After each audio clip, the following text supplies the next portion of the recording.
Hello, everyone. How are you guys doing? This is My Africa Show. And in the 21st century, where everything is connected with everything, it is really easy to shift and change the narrative of anything. And as if today, the creative industry is used as a major tool to change the way we see life and our identity. We can take Hollywood, for instance. And on the same page, we have people like Haile Garima.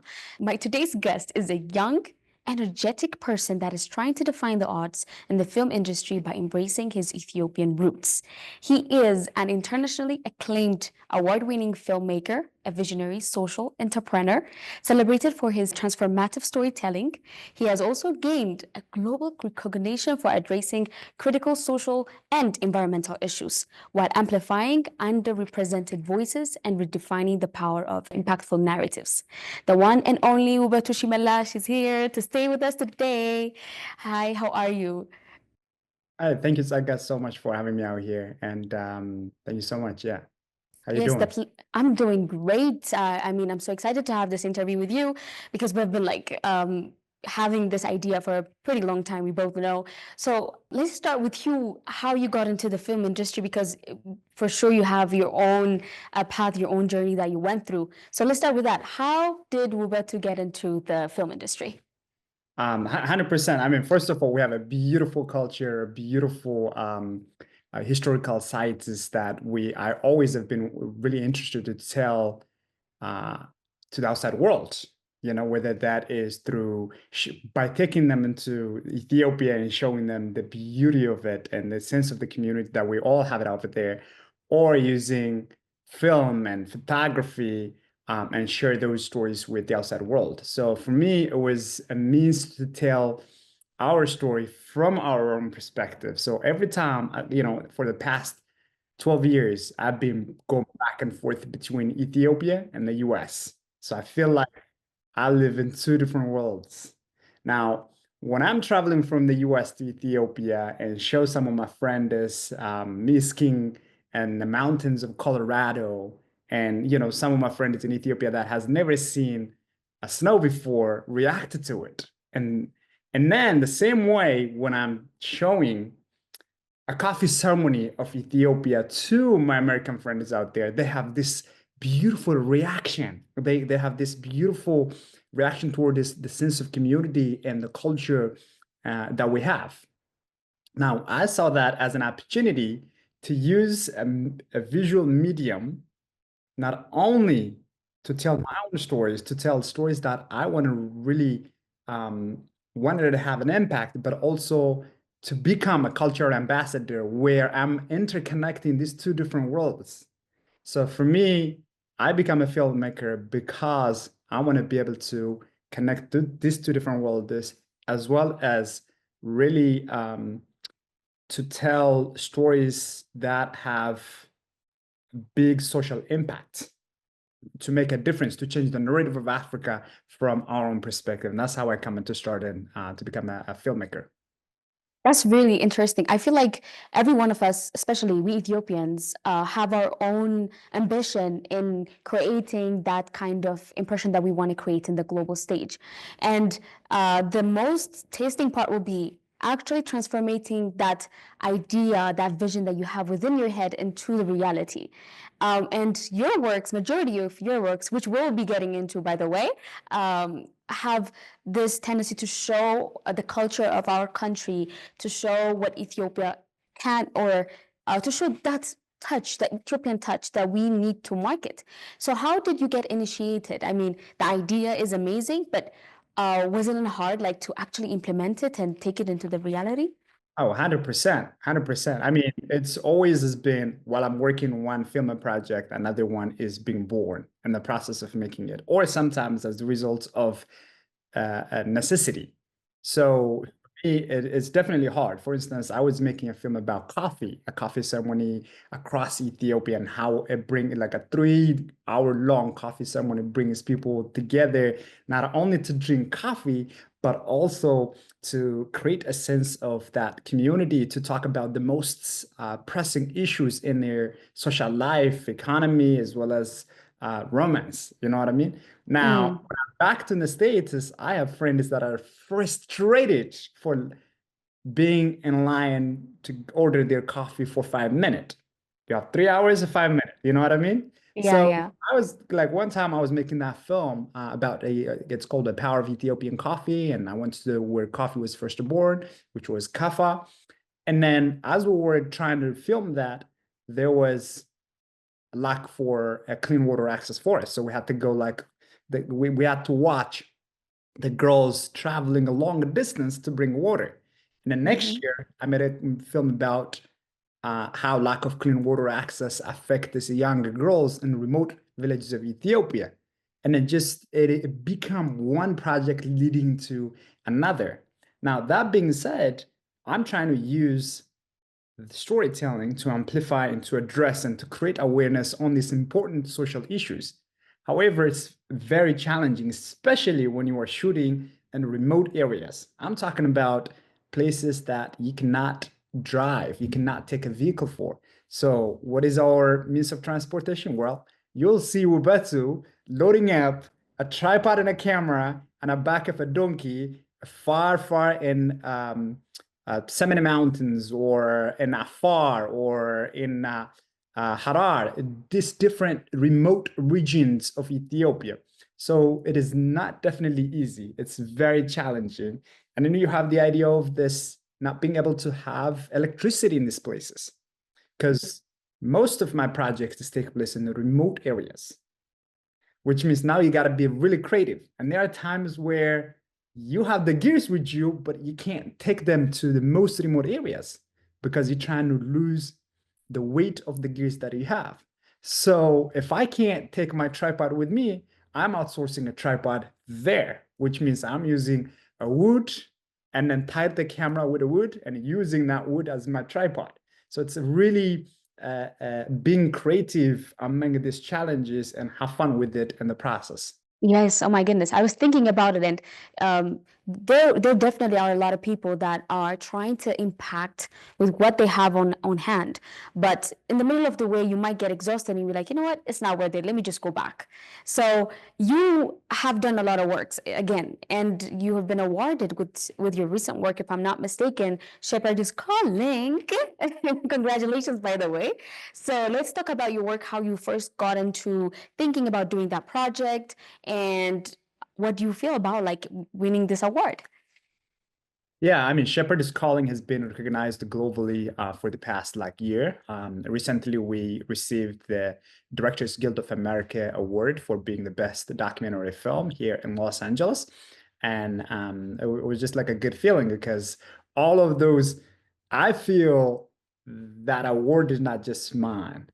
It is everybody that get involved. It is my uncle's donkey that carried the tripod for us as we travel in the remote areas to shoot. It Mm. is like Ethiopian culture who lived and really preserved that beautiful culture for us. And I try to display on that film as much as I can about the Ethiopian culture through it as well. So it definitely feels so good to get that recognition, but this is just the start. We have a long way to go and a lot of stories to tell, and I'm ready to tackle that. Yes, I feel like that's the major point of being awarded, right? It's like a fuel that helps you to keep going and to define the odds, again, as I have said in my intro. So, could you tell us what the movie is about and how long it took you guys to do that movie? A little bit, let's dive into that. Yeah, well, the movie really is about the life of shepherdess in Ethiopia in contrast with Los Angeles, right? I have lived in both places in Ethiopia and Los Angeles. So it is really this shepherdess calling is navigating about how do you survive in this yet beautiful yet challenging environments. And and a place where both being a part of the community is both exciting and challenging at the same time because you don't live an individual life, you don't live the way you want it, you live as part of the community. There is a lot of sacrifice that you pay to be part of that community, but at the same time there's so much support from the community itself. So, and we incorporated a bunch of the cultural elements of Ethiopia, from food, from dance, and from wildlife, you know, you see us feeding hyenas in Harar, riding camel in Afar, and dancing Ivangadi in Hammer, or climbing Ras Dashen in the Semine Mountains of northern Ethiopia.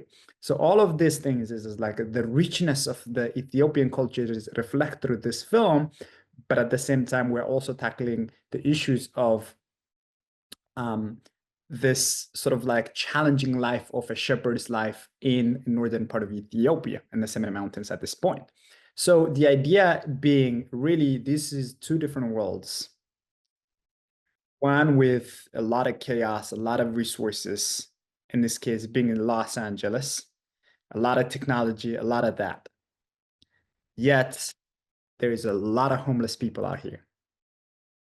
Life is individualized. You go to those villages in Ethiopia, there's no single homeless person because they take care of one another.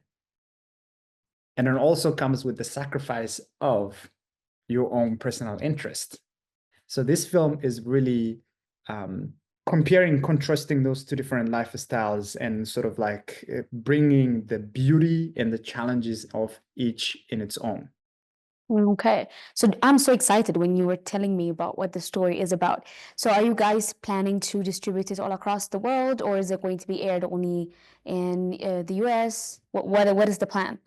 So far, we have been in about 50 film festivals, and it's still going on. We actually have a screening in next week here in Los Angeles at Pan African Film Festival. Oh, So nice. we have that.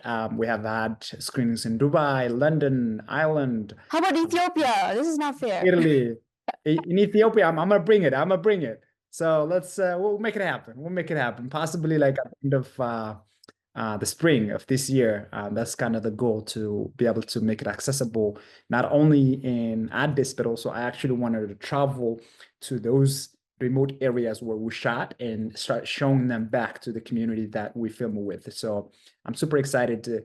I'm particularly excited to be able to see the reaction of the community whom we have worked with, for them to be able to see themselves. So being able to take a movie that has been exploring their own life and then go back and they're screening it over there. I'm super, super excited to be able to show that and share the journeys that their story has been inspiring. Yeah, yeah, I can feel it. And again, congratulations for the award for you and your whole team. So, as a person that is in the film industry, that is in the creative industry, as you have said, there are a lot of challenges that you face, even though you're living in a pretty developed state. But let's talk about how we can use, especially as in Africa, as in Ethiopians, there are different narratives that we face every single day that comes from the creative industry that shapes and changes the way we see ourselves as a human being and also as an Africans. It really changed our identity. So, how can we use this huge power, which is the creative industry, including the film industry, in creating that strong base and in promoting our own color and our own identity and changing the narratives about being an African? Well, the first thing is we got to tell our story from our own perspective, because our story has been told, but from a different perspective. True. Now is the time for us to be able to tell. And it starts not with from anybody, but you and me right here. You know, True. you're sharing what you have through my Africa. I'm telling my story, and the process of me making a film can be igniting and inspiring story that allows and brings us all together to be able to tell our own story. So Mm-hmm. my first thing is like find something that we are passionate about tackling, whether that is environment, immigration, or politics, or like children's show, whatever you are passionate about, find that passion and work towards it. And I think by doing that, we can really tell our beautiful story, our beautiful culture to the world. And there is a lot of hungry energy that I see in Africa from the creative team. Now, Mm-hmm. there's a lot of challenges along with it. The film audience generally is in favor of the Western movies. But Yeah. now I think we need to start not only making movies, but also sharing and watching those movies and supporting people to one another. So if I'm making a movie about Ethiopia, I want to see all my Ethiopian people gathering in a coffee ceremony and watching this film and supporting Go Wubetu. You know what I mean? We have this rich culture. We have this beautiful narrative and stories that we can bring it as to the table. For instance, I did a movie about like period menstruation cycle pads, and where we donated reusable period pads across various villages in Ethiopia.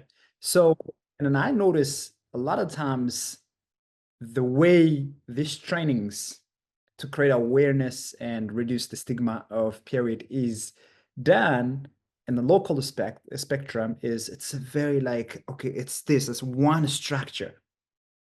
Can we make it into training? So I start wearing the pads myself and walk around the village, and we start filming that. Seriously. Exactly. Yeah. Okay. Well, I put the pads on top of my pants. Oh, okay, that takes a Yeah. courage, seriously. Yeah, so it's called period. But now people are laughing about it. I want them to laugh, but I want them to get educated at the same time. I want it to be a conversation that we can have. So we can have fun. We can make it entertaining when we're educating people about periods and like hygiene products. So that's what I meant. We have the resource to make that happen. Me to be able to wear the period pads on top of my pants, that doesn't cost me much. Actually, yes, you have a point. It's just, as you have said, it's something that people don't usually like to go out of that circle, that line that they usually put for themselves, even when they're trying to help people. But that's just like doing the odds or like thinking outside of the box, which is so, I appreciate it as a woman, you know? Yeah, I mean, like that's what I meant is like, okay, maybe I don't have all this LED volume or what do you call it, like animations to be able to articulate what it would look like and stuff, right? Mm-hmm, mm-hmm. But I can be the animation. Yeah, so I think like to answer your question about like what can we do? Okay, start simple things that we're passionate about. I'm passionate about addressing um, issues that affect these children and women and the environment and cases, right? So I find a niche that I want to work. There's so many issues that affect inequality in Ethiopia, but I focus on menstruation cycle pads and water, and then I tackle those one at a time. Now, I'm sure there are people that are really passionate about why there are not a lot of women in politics or women in media or um, why children are not going to school. Then find that and tell that story. But when somebody tells that story, though, the audience has a power, whether how much that story needs to travel, which means it's not about only creating or only the responsibility of the creatives, but also the audience to be able to support, to be able to see, to be able to say, hey, I saw your work, good job. Yes. Exactly. I mean, appreciation and acknowledgement is really important from yourself and from those people around you. It helps you to see what you have done and really, take the time to appreciate what you have done. So, I mean, thank you so much. There are a lot of things that we can talk about. I do believe, I know there are a lot of projects on hand that you and your team are working on. I don't want to take much further time because it's like midnight there, which I really thank you for. Yeah, but if you have any other things that you love to add, any ideas that you love to conclude our interview with, let me give you the chance. Yeah, I think I would say, you know, for our audience here, really find a mentor. Important thing. We have like I'm a part of an association called Habesha Film Association, for instance. We provide mentorship, we provide connections with filmmakers and the global community. So I would say finding a mentor, finding resources, and knowing how to go about it, and really being open minded and finding a topic and an issue that you're passionate about, and going right after it are some of the most important things that I would that has been serving me well, and that I think will serve a lot of people in the process as well. So just find something you're passionate about, go for it. Exactly, exactly. I mean, I have nothing else to add. Thank you so much, Obatu, for sacrificing your time and for sharing us your path and your journey, just like a drop from the whole experience. Really means a lot. And congratulations again. And I hope to see you with a much bigger projects and awards and winnings and all those things. Again, thank you so much. Thank you so much, Aga. Appreciate it. And then congratulations on your My Africa, because that's a really powerful Thank you.